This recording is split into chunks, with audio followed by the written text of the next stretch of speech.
কালো পর্দা, নিস্তব্ধতা। হঠাৎ ভেসে এলো একটি শব্দ, ডেডলাইন। ৩.৫ বছরের অপেক্ষার পর অবশেষে নতুন অ্যালবাম নিয়ে ফিরছে কে-পপের সবচেয়ে প্রভাবশালী গার্ল গ্রুপ ব্ল্যাকপিঙ্ক।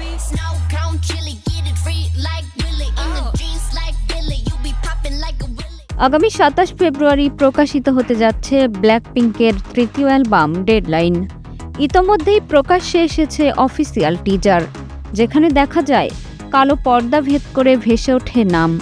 নেই কোনো সদস্য, শুধু একটি শব্দ আর জমে থাকা হাজারো প্রত্যাশা।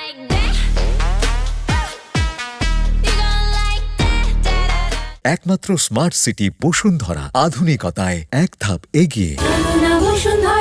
অ্যালবামের নামটি ব্ল্যাকপিঙ্ক ভক্তদের কাছে নতুন নয়। ২০২৫ সালের জুলাইয়ে ঘোষিত ব্ল্যাকপিঙ্কের ওয়ার্ল্ড ট্যুরের নামও ছিল ডেডলাইন।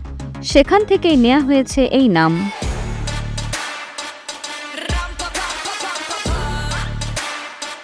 অ্যালবামে থাকছে ২০২৫ সালের জনপ্রিয় গান জাম্প, যা মুক্তির পরই বিলবোর্ডের গ্লোবাল চার্টের শীর্ষে উঠে আসে এবং অল্প সময়েই ছড়িয়ে পড়ে শ্রোতাদের মুখে মুখে।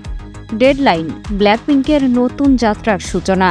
দীর্ঘ বিরতির পর বিশ্বমঞ্চে কালো গোলাপি ঝড়ের ঘোষণা।